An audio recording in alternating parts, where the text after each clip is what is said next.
بسم اللہ الرحمن الرحیم السلام علیکم۔ آج انشاءاللہ سورۃ الانعام آیت نمبر 125 سے پڑھیں گے، اور یہ ہمارا 8ویں پارے کا چوتھا سبق ہے۔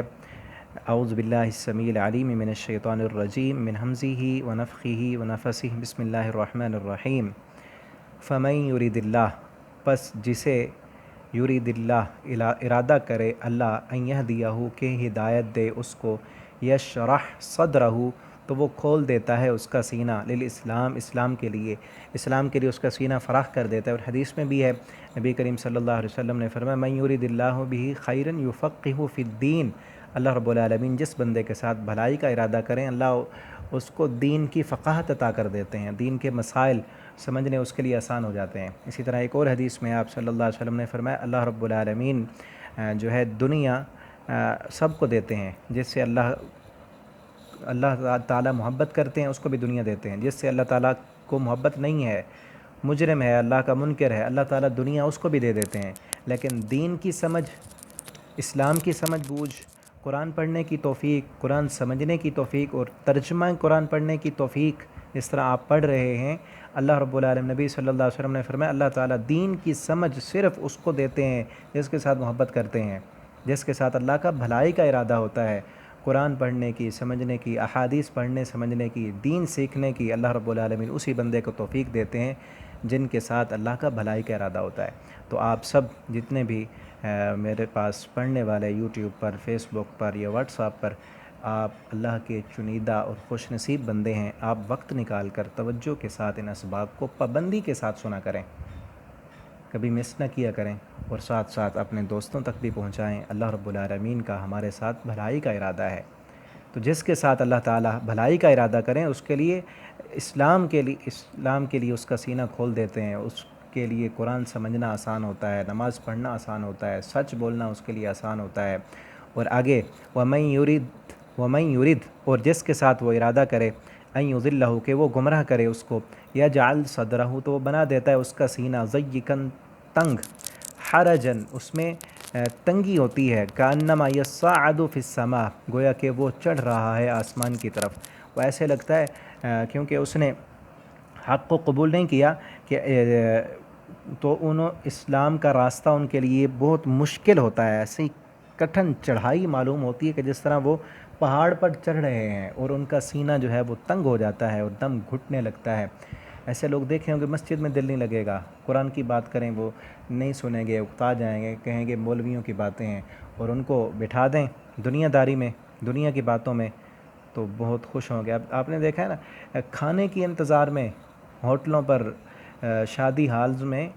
گھنٹوں گھنٹوں لوگ بیٹھے رہتے ہیں کھانے کے انتظار میں، لیکن مسجد میں نماز پڑھتے ہوئے امام صاحب تھوڑا سا لمبی قرات کر لیں، پیچھے سے اعتراضات ہوتے ہیں۔ تو کیا کریں؟ اسلام اور یہ تنگی کیوں آتی ہے؟ یہاں پر سوال ہو سکتا ہے آپ کا، یجعل صدرہ ضیقاً اللہ تعالیٰ تنگ کر دیتے ہیں اس کا سینہ، تو بندے کا کیا قصور ہے؟ تو یہ موضوع میں پہلے بھی بتا چکا ہوں، اللہ رب العالمین اسی بندے کا ہی سینہ تنگ کرتے ہیں جس نے کئی مرتبہ حق قبول کرنے کے لیے اس کے دل نے اس کو کہا، وہ صلاحیت ابھری لیکن اس نے قبول نہیں کی، دبا دی اپنے دنیا کے مفادات کے لیے، حسد، بغض اور عناد کرتے ہوئے، تکبر کرتے ہوئے حق قبول نہیں کیا، تو اللہ نے وہ قبول کرنے کی صلاحیت ہی چھین لی۔ جس طرح شروع میں ہم نے پڑھا خاتم اللہ علی قلوبہم، مہریں کب لگتی ہیں؟ کذالک، اور یہ آگے بھی آ رہا ہے یجعل اللہ الرجس، اسی طرح ڈال دیتا ہے اللہ تعالیٰ گندگی کو علی الذین ان لوگوں پر لا یؤمنون جو ایمان نہیں لاتے، جنہوں نے پہلی مرتبہ قبول نہیں کیا، اور کئی موقع آئے ان کے لیے، کئی نشانیاں آئیں، حق قبول نہیں کیا تو اب ان کا سینہ بھی تنگ ہو گیا، اور گندگی سے مراد برائی، شہوت، دنیا کی محبت، جھوٹ، غیبت اور گندی چیزوں سے محبت وہ ڈالی جا چکی ہے، اور اب وہ ایمان قبول نہیں کریں گے۔ وَهَذَا صِرَاطُ رَبِّكَ، اور یہ آپ کے رب کا راستہ ہے، صراط ربی کا سیدھا راستہ، مستقیما سیدھا، قد فصلنا الآیات تحقیق تفصیل سے بیان کی ہیں ہم نے نشانیاں، لقوم یذکرون نصیحت حاصل کرنے والی قوم کے لیے، لہم ان کے لیے ہے، جو لوگ نصیحت حاصل کرتے ہیں، قبول کرتے ہیں، قرآن پڑھتے ہیں، ان کے لیے دار السلام سلامتی کا گھر ہے۔ دار السلام جنت کے ناموں میں سے ایک نام ہے، کہ جہاں پر سلامتی ہوگی، کس قسم کا کوئی خوف اور خطرہ نہیں ہوگا، امن اور سکون ہوگا، عند ربہم، ان کے رب کے پاس۔ اللہ رب العالمین ہمیں بھی ان لوگوں میں شامل فرمائے اور اللہ ہمیں دار السلام میں داخلہ نصیب فرما دیں۔ وہو ولیہم، وہی دوست ہے ان کا، بما کانوا یعملون، جو وہ عمل کرتے ہیں۔ ویوم یحشرہم جمیعا، اور جس دن وہ اکٹھا کرے گا سب کو، جس دن وہ سب لوگوں کو اکٹھا کرے گا،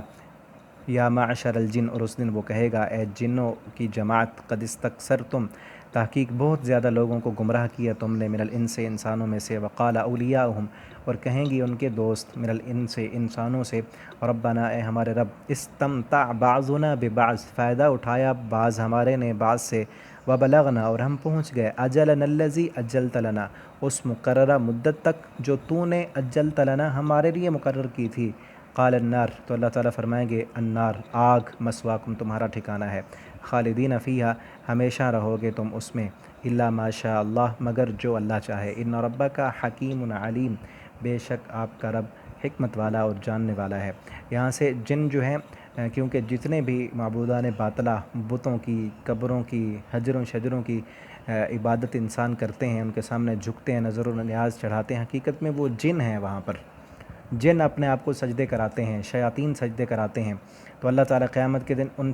شیاطین اور جنوں سے کہیں گے کتنے انسانوں کو گمراہ کیا، تو وہ کہیں گے اللہ ان لوگوں نے بھی ہم سے فائدے اٹھائے تھے، جس طرح آج کل کے نجومی لوگ ان سے فائدے اٹھاتے ہیں اور دنیا کے مفادات حاصل کرتے ہیں، لیکن سب کے سب کہاں ہوں گے؟ النار مثواکم، آگ ہی تمہارا ٹھکانہ ہے، اللہ فرمائیں گے۔ تو ان چیزوں سے بچ جانا چاہیے، شرک سے، بدعت سے، ان گمراہیوں سے اللہ رب العالمین کی پناہ مانگنی چاہیے۔ وَكَذَلِكَ، اور اسی طرح، نولی، ہم سپرد کر دیتے ہیں یا مسلط کر دیتے ہیں، بعض الظالمین بعضاً، بعض ظالموں کو بعض پر، بما کانوا یکسبون، بوجہ اس کے جو وہ کماتے ہیں۔ یہاں تک ایک رکوع کمپلیٹ ہو گیا ہے۔ اللہ تعالیٰ ہمیں قرآن کریم پڑھنے، سمجھنے اور اسی کے مطابق زندگی بسر کرنے کی توفیق دے۔ آپ نے کچھ پوچھنا ہو سبق کے متعلق یا کوئی بھی بات، تو آپ نیچے کمنٹ کر سکتے ہیں۔ اللہ تعالیٰ ہمیں عمل کی توفیق دیں۔ السلام علیکم ورحمۃ اللہ وبرکاتہ۔